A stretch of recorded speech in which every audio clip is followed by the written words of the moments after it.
Muito boa noite, meus amigos, minhas amigas. Nós estamos iniciando mais um Reflexões Psiquiátricas.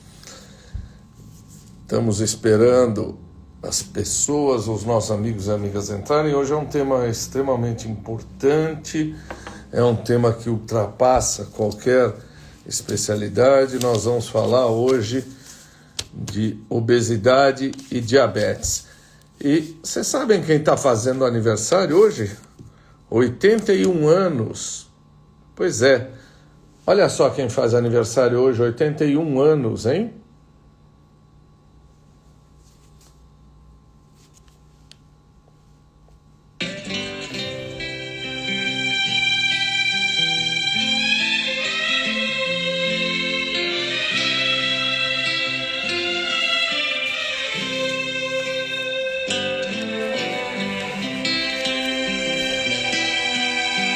Esse baiano Gilberto Gil está fazendo 81 anos. Hoje a gente está homenageando ele aqui.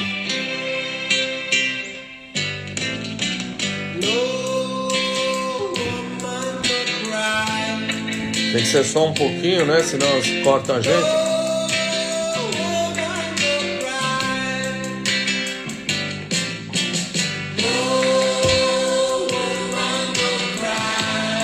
87 anos de Gilberto Gil, enquanto a gente espera os nossos convidados.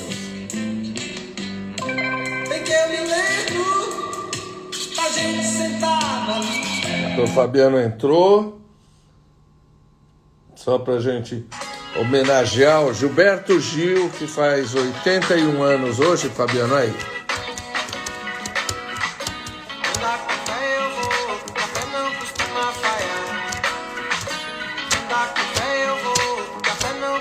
Aí. Então vamos lá. Tomara que todos nós tenhamos essa longevidade, esta produtividade enorme. Mas entraram os nossos brilhantes colegas e professores. Vamos chamar agora o Dr. Luiz Turati.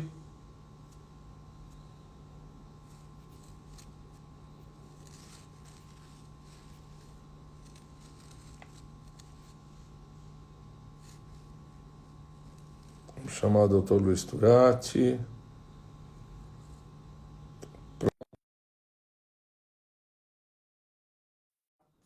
E agora vamos convidar o Dr. Fabiano.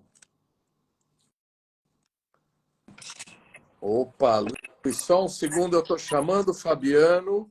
Pronto. Boa noite, Luiz, tudo bem?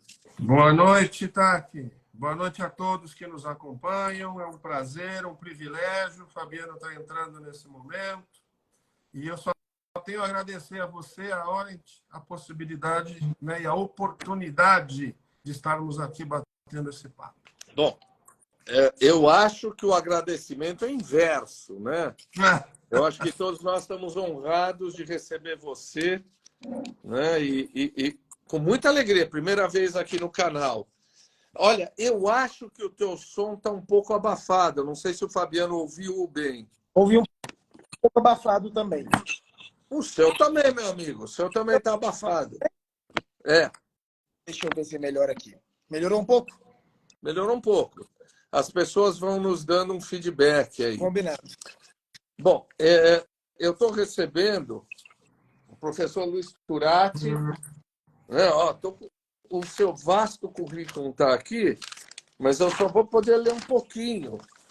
O professor Luiz Turati é doutor em endocrinologia pela Faculdade de Medicina da USP e é presidente da Sociedade Brasileira de Diabetes. Ex-presidente, Tati. Ex-presidente? Isso. Mas você não quer dar o vale alguma coisa hoje em dia, mas vamos colocar as coisas nos lugares certos. Mas você não quer dar um golpe no presidente, né? Vai ficar isso. Não, nada, né? A nossa sociedade, infelizmente, é muito harmônica nesse sentido. E o professor Fabiano Serra, que é professor de ginecologia e obstetrícia da Unisa, Santo Amaro, coordenador obstétrico do Hospital Maternidade de Interlagos. Você está fazendo doutorando, doutorando em obstetrícia pela Faculdade de Medicina da USP. A gente vai falar de diabetes e obesidade. Então, pessoal, todos nós sabemos que obesidade tem aspectos físicos, psicológicos, endócrinos, psiquiátricos, hormonais, culturais, econômicos, ambientais, ou seja, a gente não vai esgotar tudo, né? Mas eu espero que nessa meia hora a gente possa introduzir o tema, né? Luiz, a gente está promovendo um evento sobre mulheres, obesidade e longevidade. Obesidade não é um problema exclusivamente feminino, não é? Perfeito. Acho que essa primeira informação que você nos traz, tá? Ela chama a atenção pela magnitude hoje do número de pacientes portadores de obesidade, quer sejam eles do sexo masculino, do sexo feminino. Então, o mais importante do que isso é que nós estamos numa crescente, né? Hoje a gente tem aí, já há algum tempo, um número cada vez maior de pacientes com obesidade e, com isso, também o diabetes vem nessa mesma estrada, nessa mesma toada. Qual é a prevalência de obesidade hoje no Brasil, aproximada, Luiz? Os dados mais recentes que a gente tem, se a gente levar em consideração aqui obesidade mais sobrepeso, a gente está falando com algo quase ao redor de 60%, tá? É muita coisa. 60% então, da população brasileira? A população brasileira como um todo se enquadra nos critérios de sobrepeso ou obesidade. A obesidade, se não me engano, é em torno de 20%, né, doutor Luiz? Acho que é por aí. Eu vou pegar só a obesidade mesmo. Por volta, se eu não estou equivocado, mulheres ao redor de 24%. Esse é o número. É por aí. Quando a gente leva em consideração a obesidade mesmo, né? A definição, né? Com índice de massa corpórea maior ou igual a 30. Isso. Fabiano, obesidade é uma questão ginecológica também, obstétrica? Olha, eu vou dizer que é uma questão interdisciplinar, né? Eu acho que só ginecológica obstétrica, eu acho que a gente não pode dizer. O que a gente sabe é que a obesidade é uma doença multifatorial. Então, aquela história de que é só hormonal e que as mulheres, por terem hormônios femininos, têm mais tendência à obesidade, a gente sabe que isso não é bem por aí, né, doutor Luiz? Eu acho que quando a gente pensa nas causas hormonais, essas causas são a minoria, na verdade, né? A maioria é multifatorial e envolve outras questões que a gente vai discutir nessa live. Me permita, o que eu queria ouvir um pouquinho de você é obesidade no consultório do ginecologista e do obstetra. É uma questão importante, é uma questão relevante para qualquer coisa que você vai fazer. Super, super. Primeiro que a gente acaba exercendo um papel de clínico, né? Então a gente acaba cuidando da mulher como um todo. E depois que diminui a taxa de fecundidade, aumenta a taxa de abortamento, aumenta complicações obstétricas. Então tem muitos fatores associados à obesidade que prestar atenção, sim. Luiz, a gente pode falar de obesidade ou de obesidades? Eu estou vendo uma série de estudos com fenótipos diferentes. Você fala hoje de obesidade ou de obesidade? Então, existem as diversas faces da obesidade, né? Os diversos fenótipos, né? Talvez para o pessoal que está ou que esteja nos acompanhando, acho que a palavra fenótipo ela fica um pouquinho difícil, mas são as diversas faces, ou seja, antigamente, tá, Fabiano, o pessoal que está nos assistindo, nós tratávamos todos os pacientes com obesidade da mesma forma, ou seja, a gente os interpretava com algumas nuances, pequenas diferenças, mas no frigir dos ovos a gente, de alguma forma, padronizava sempre a mesma coisa. Hoje não. Hoje a gente consegue, através de uma anamnese bem feita, de uma entrevista bem feita no consultório, determinar se esse paciente tem o que a gente vulgarmente chama de cérebro faminto, se ele tem uma fome emocional mais pronunciada, se ele tem uma alteração no esvaziamento do intestino, ou seja, ele tem uma saciedade menos precoce. E aquela história que o próprio Fabiano trouxe para a gente aqui, da questão hormonal fazendo parte desse contexto, ela sim, ela pode até fazer parte, mas ela não é determinante. Tá? Então, os antigos vão se lembrar, doutor, eu ganho peso porque a minha tireoide é preguiçosa. Ou, porque eu tenho alterações aqui hormonais da menopausa que me dificultam. Isso é uma pequena parte do processo. Quando o pessoal fala, é um problema da tireoide, é 0,0 qualquer coisa. Né? Fabiano, eu fui, obviamente, ler alguma coisa para conversar com dois grandes especialistas como vocês. Eu achei um trabalho na Reproductive Science, onde ele estuda mais de 6.000 mulheres nos Estados Unidos. Ele mostra que a taxa de obesidade entre mulheres inférteis é muito grande. Quer dizer, obesidade está relacionado com infertilidade também? Tá, sim. A obesidade, ela faz umas alterações hormonais. Então, eu vou tentar falar com termos técnicos para as pessoas que estão nos assistindo aí. Então, o que a obesidade faz? Ela aumenta a insulina, que é o hormônio que faz com que a glicose entre na célula. Esse aumento de insulina faz com que diminua uma substância produzida pelo fígado, que é o SHBG. O SHBG é uma proteína que carrega os hormônios, a testosterona no sangue. Então, a gente faz com que haja uma liberação de testosterona livre. Só que essa testosterona na mulher obesa, ela é aromatizada. Então, ela transforma em estrogênio. Então, no final das contas, essa mulher entra num ciclo ali que ela não consegue ovular mais porque ela desregula todos os hormônios dela. Então, a principal causa de infertilidade das mulheres obesas é anovulatória. Essa é a principal causa. Ou seja, elas não menstruam, elas não ovulam, simplesmente porque aquele eixo que deveria funcionar normalmente todos os meses faz com que não aconteça. Por outro lado, mulheres que ovulam normalmente todos os meses, ainda assim, se forem obesas, têm uma taxa de fecundidade menor. Porque hoje já se sabe, a gente tem uma alteração do óvulo. Existe uma alteração do óvulo e esse óvulo diminui a capacidade de produzir um indivíduo vivo lá na frente. Além disso, tem diminuição de taxa de implantação, se engravida tem aumento de taxa de abortamento, enfim. Então, a gente sabe que tem várias complicações, sim. Esse trabalho na Reproductive Science é de 22.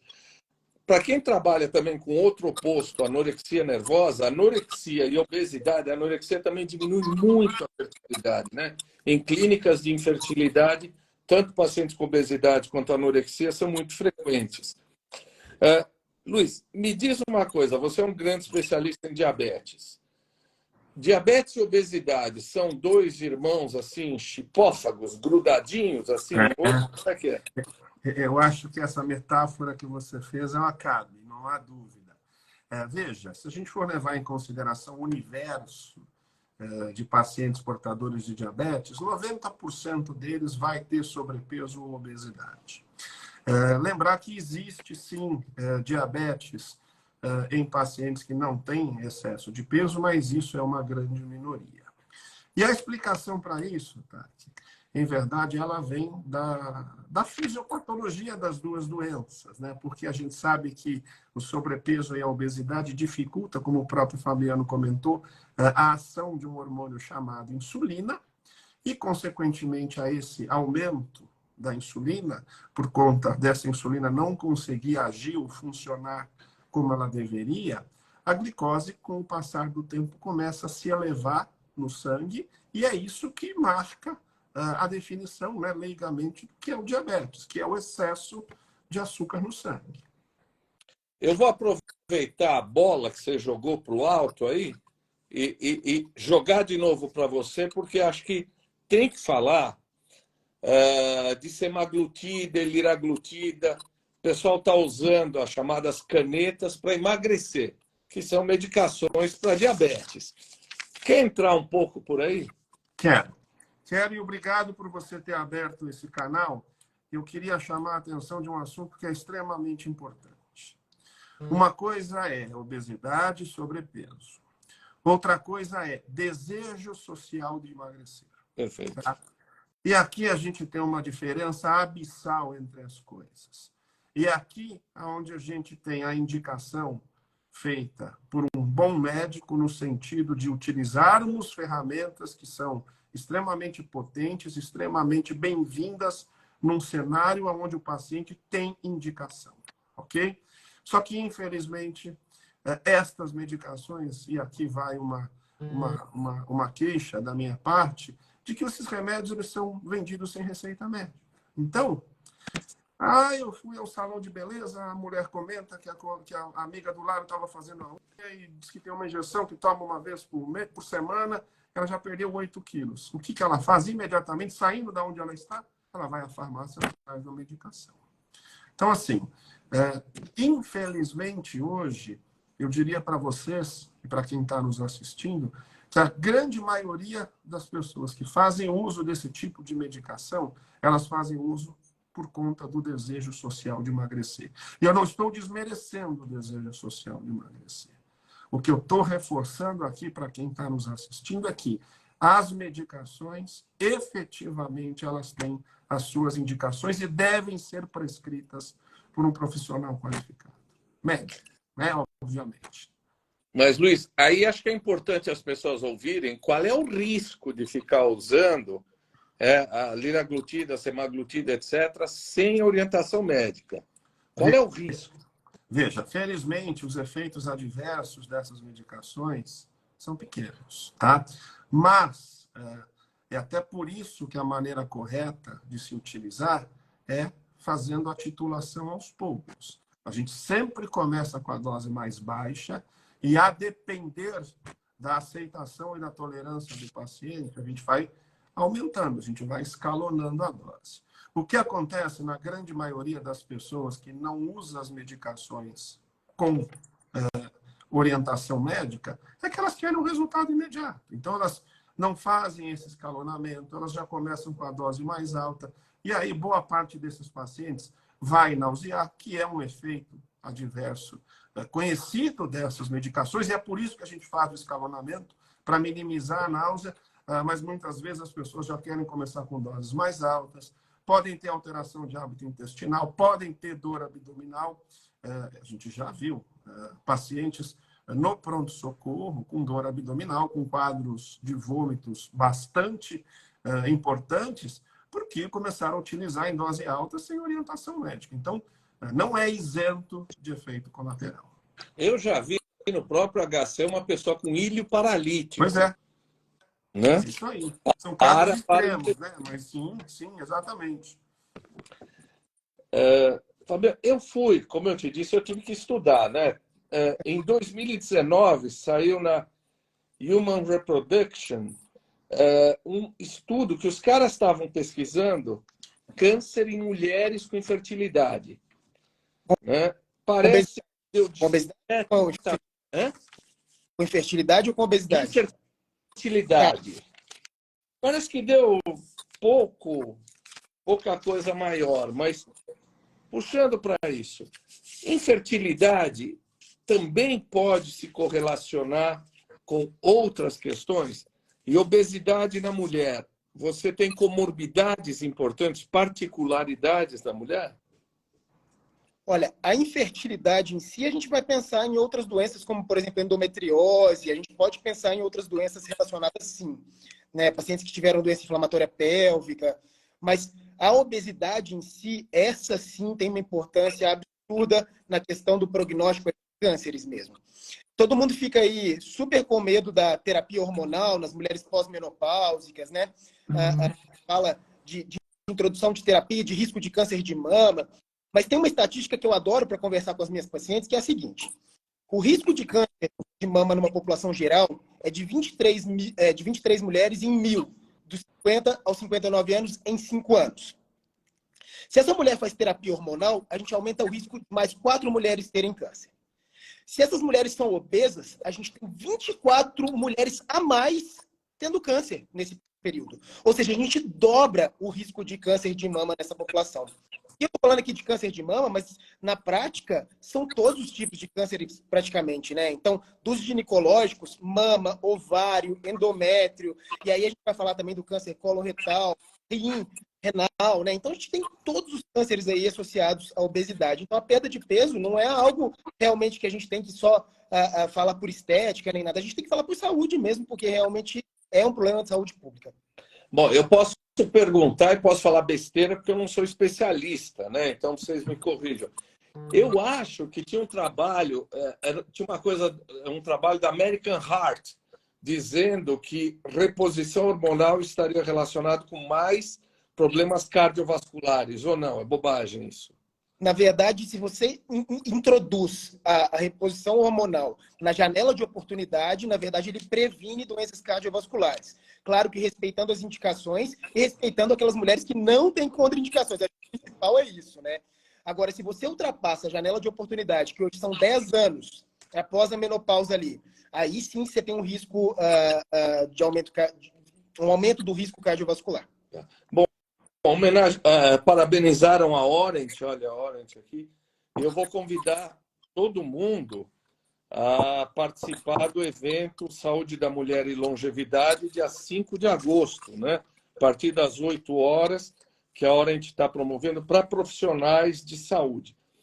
De novo, antes de passar para o Luiz, qual é o peso que uma grávida deve ganhar durante a gravidez? Qual é o peso que não é de risco, que ela não vai entrar num risco de eclâmpsia, de pré-eclâmpsia?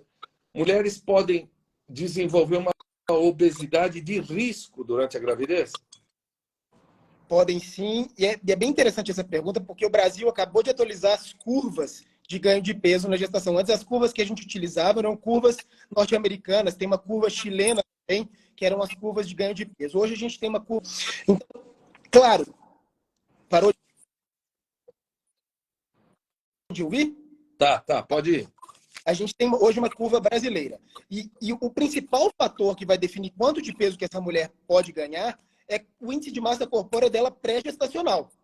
Então, a gente tem que saber quanto que ela tinha de peso, qual que era o IMC dessa mulher, para calcular quanto que ela pode ganhar de peso. Mas, em média, uma mulher eutrófica, sadia, que não tem obesidade, ela vai ganhar ali em torno de 9 a 12 quilos. Tá? Agora, por exemplo, uma mulher que é obesa, só para citar como exemplo, uma mulher que é obesa, o preconizado para ela é que ela ganhe aí 5 quilos no máximo. Inclusive, no primeiro trimestre, é preconizado que ela perca peso. Tá? Então, assim, a gente espera isso das mulheres obesas. E a mulher que tem baixo peso, ela pode ganhar até um pouquinho mais. A gente tem esse chorinho aí. Luiz, as pessoas que estão nos assistindo, obviamente, não são especialistas, então eu queria te perguntar, obesidade e diabetes vai desenvolver sempre um negócio que a gente chama de síndrome metabólica, ou seja, vai ter outras complicações junto? Aí é mais uma questão conceitual, tá? Que o termo síndrome metabólica é a conjunção de fatores que fazem com que uma determinada pessoa tenha um risco cardiovascular aumentado. Então, obesidade, diabetes, aumento de colesterol, hipertensão, gordura no fígado, apneia do sono, todos esses comemorativos são membros, né, desse grande pacote chamado síndrome metabólica, que faz com que este paciente tenha um risco maior de vir a ter algum problema, principalmente cardiovascular. Tá. Como eu disse para o Fabiano, eu posso perguntar qualquer coisa que sou ignorante na sua especialidade.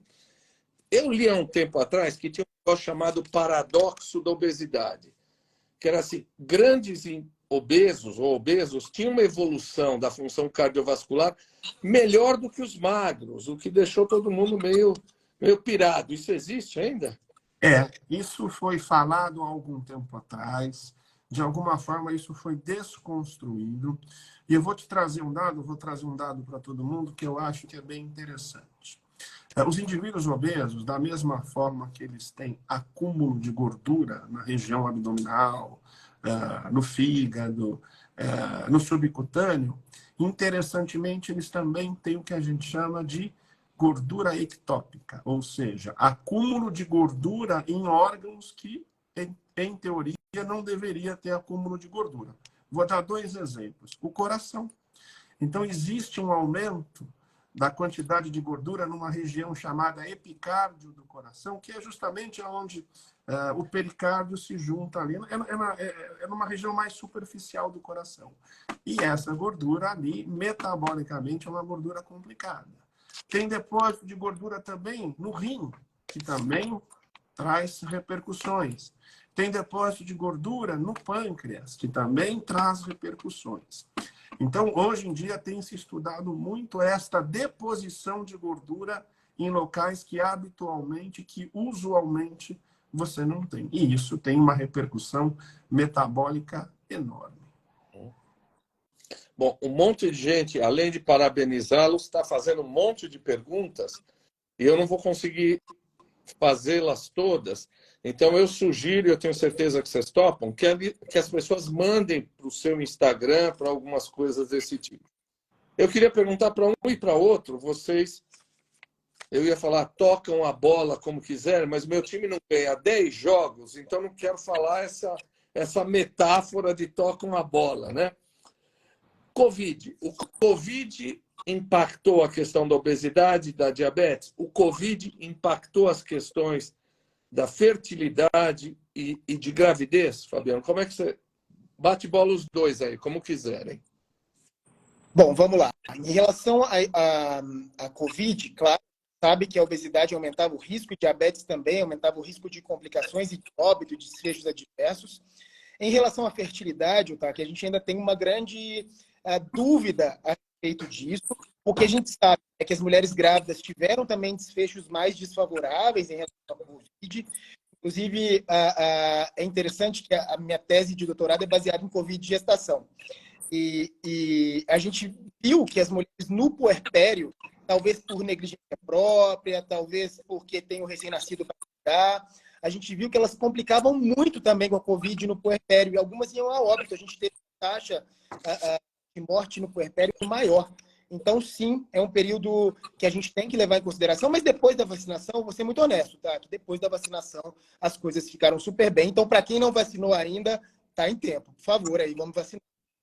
Eu tenho certeza que você sabe disso, mas se eu puder dar alguma contribuição psicológica para isso, no Japão existe uma cultura de que imediatamente após o parto, a mulher volta para a casa dos pais, para que ela seja cuidada pelos pais. Tem até um nome isso. E durante a Covid, isso se rompeu. Os pais não mais recebiam as mulheres no pós-parto e tem toda uma repercussão social. É interessante, depois, se você quiser, eu te dou. Mas, Turati, e você? E Covid, obesidade e diabetes?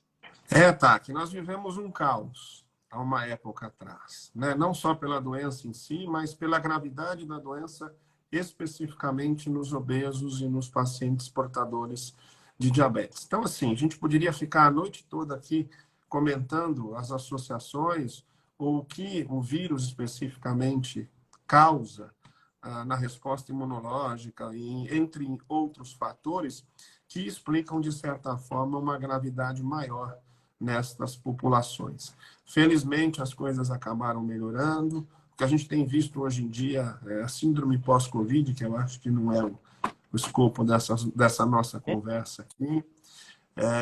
Mas, enfim, eu particularmente perdi pacientes obesos, portadores, a gente não usa diabéticos, correto? É portadores de diabetes, portadores de obesidade. Hoje existe toda essa questão também da linguagem. A linguagem importa. Então, acho legal a gente falar aqui na live também. Então, a gente acabou perdendo pacientes também. Talvez não por isso, mas também por essas comorbidades. Tá. Luiz, conta uma coisa. Até um tempo atrás, a gente falava assim, bom, já está com 40, 45 anos, o seu metabolismo baixa, você queima menos.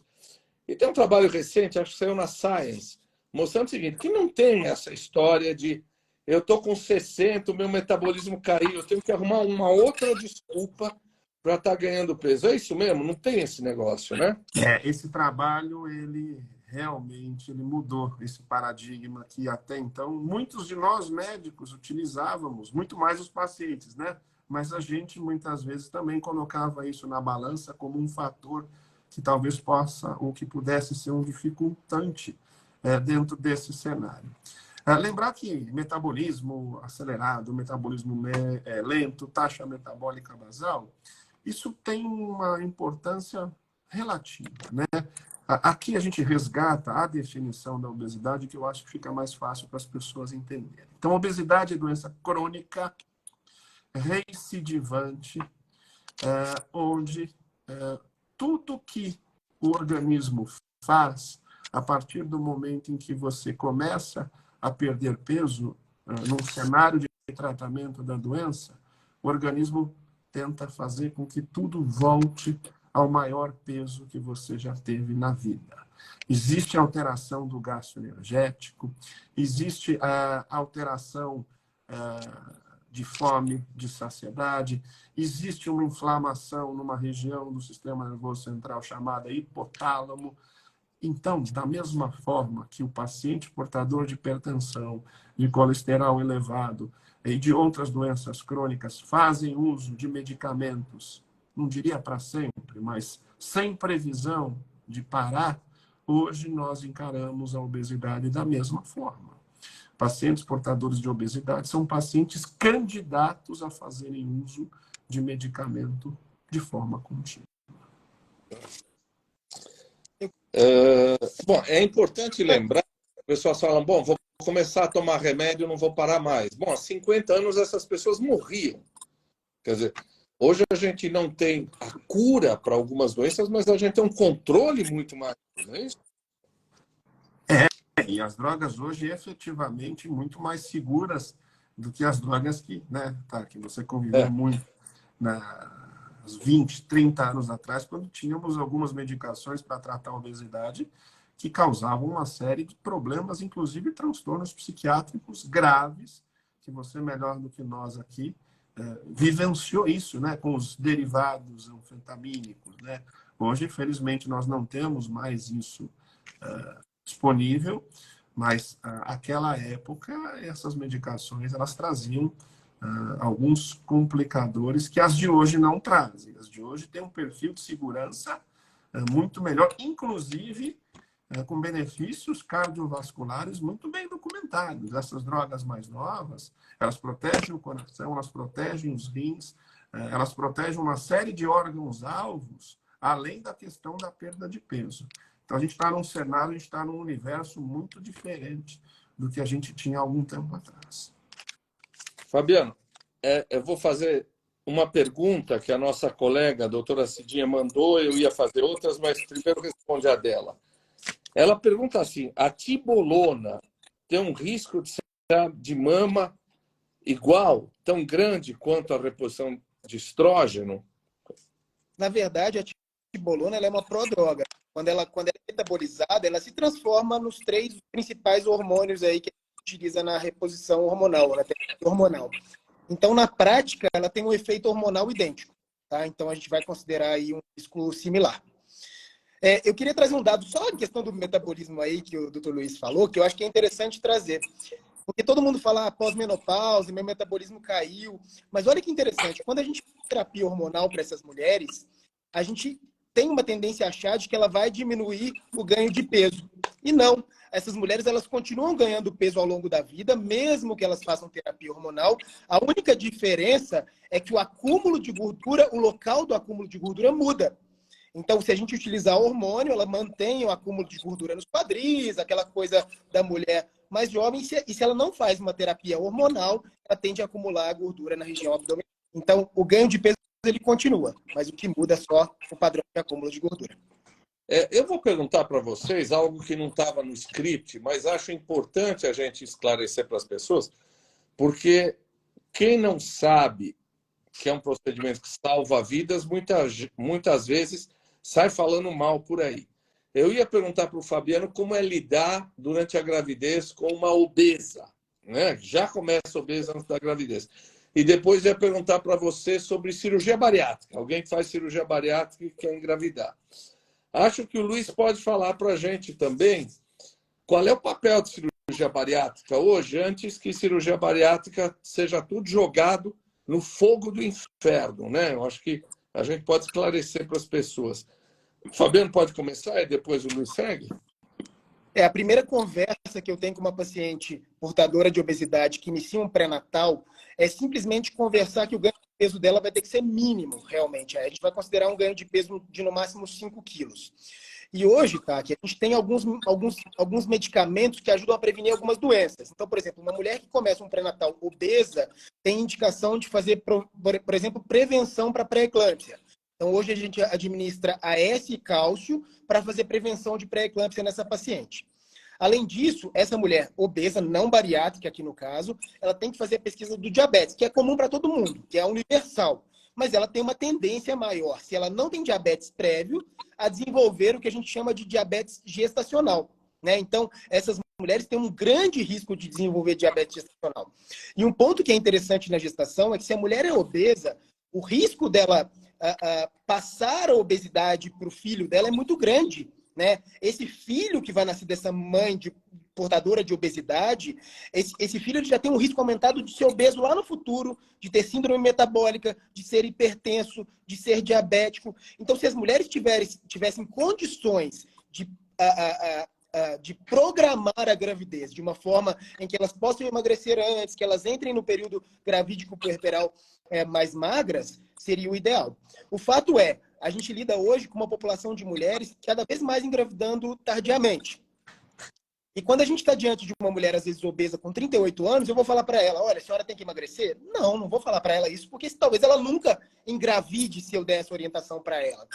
Então, a gente começa a tomar as condutas ali pré-concepcionais já logo antes, né? Tenta coordenar tudo que for possível. Ela vai tentando perder peso, sair do sedentarismo, iniciar exercícios físicos. E se ela engravidar, a gente começa o pré-natal, né? A gente não tem como parar dessas mulheres. Luiz, antes de você falar da cirurgia bariátrica, eu queria perguntar algo que o Fabiano levantou. Mulher que tem diabetes durante a gestação, tem um risco aumentado de ter diabetes depois, fora da gestação? Sem dúvida, né? O diabetes gestacional é considerado talvez como o fator de risco mais importante para o desenvolvimento do diabetes do tipo 2. Então, sim, mulheres que tiveram diabetes na gestação, elas devem ser monitoradas quanto ao risco delas virem a desenvolver diabetes posteriormente. Isso é indubitável, essa relação. Falando um pouco da cirurgia, tá? Que foi bom você tocar nesse aspecto, porque eu particularmente tenho uma experiência grande já, de longa data. A gente conversa muito com os cirurgiões. Eu particularmente acho que a cirurgia, quando bem indicada, no timing certo, o resultado dela é muito bom. Ou seja, a cirurgia não é para qualquer paciente. Aquela história de que, se não deu certo, ou se nada deu certo, eu vou tentar a cirurgia. Esse discurso ele não existe, tá? Ou seja, a cirurgia é uma ferramenta terapêutica que entrega benefícios que vão além da perda de peso. A perda de peso, ela é parte deste processo.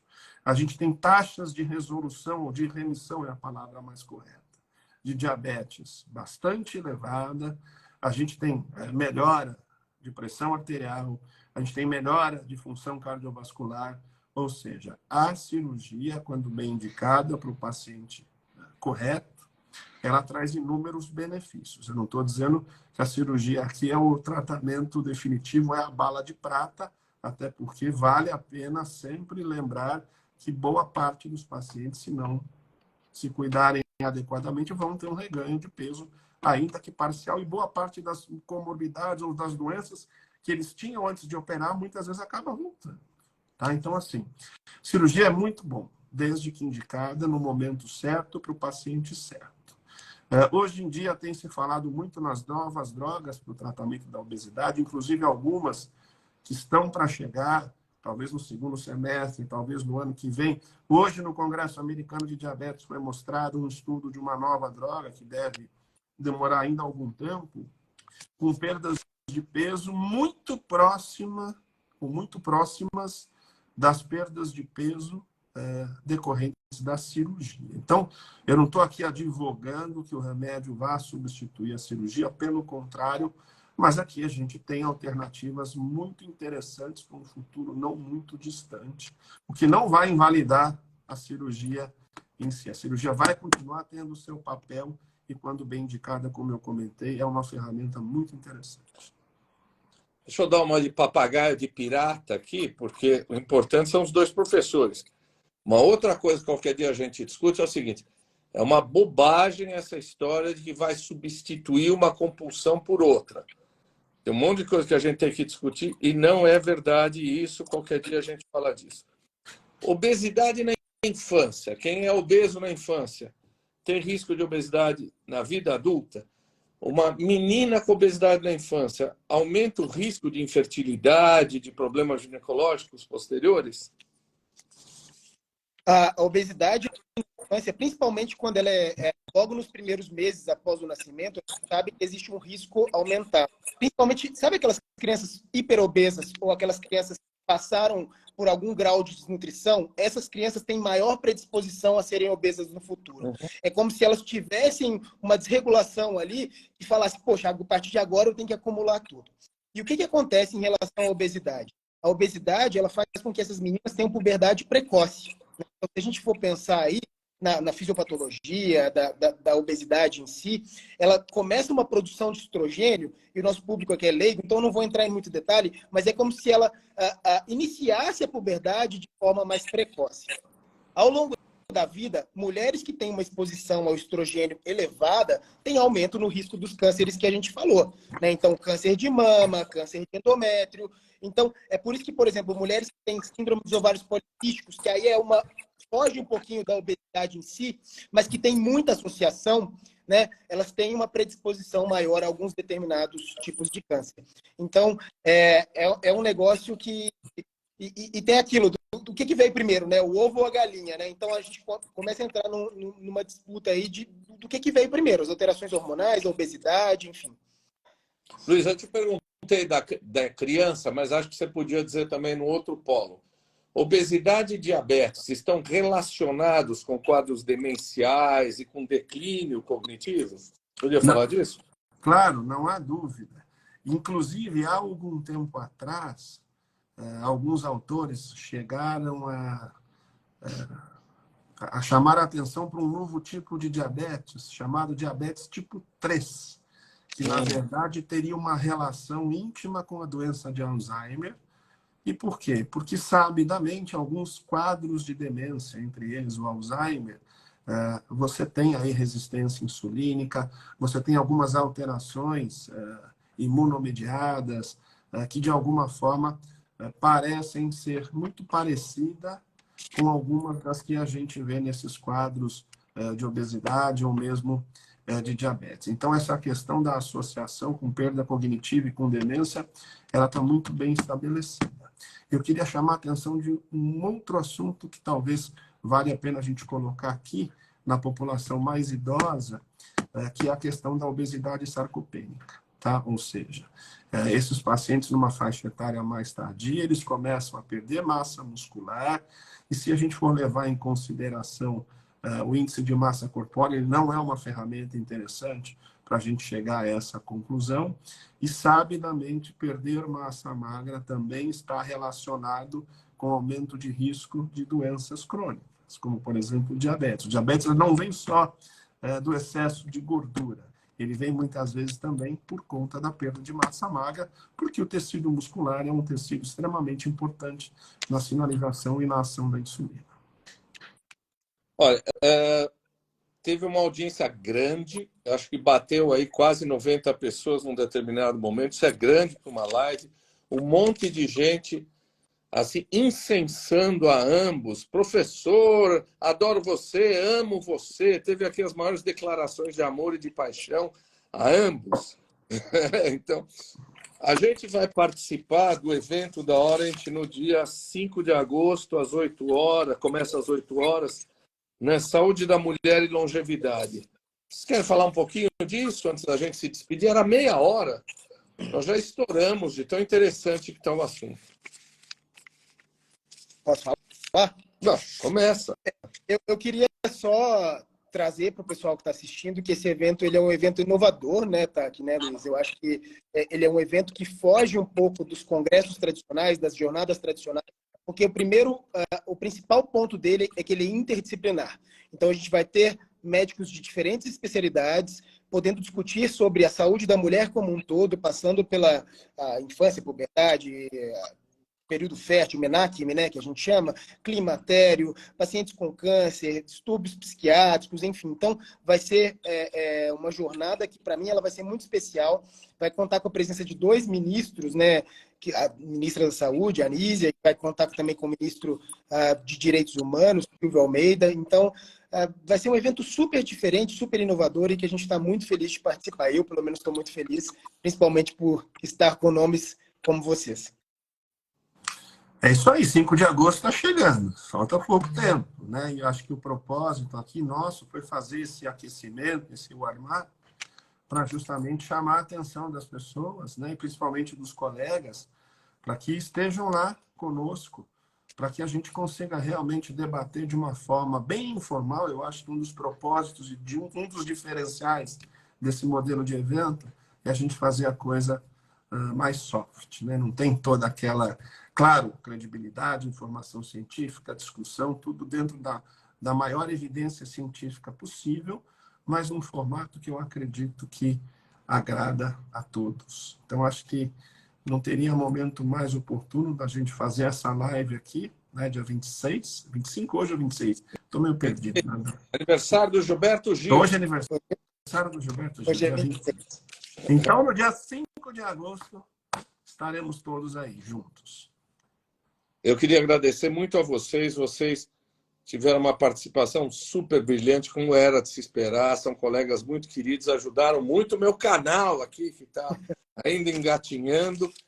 Eu acho que foi brilhante. Olha, o pessoal deve ter gostado muito. Então, queria agradecer muito a vocês, a todo mundo que acompanhou a gente.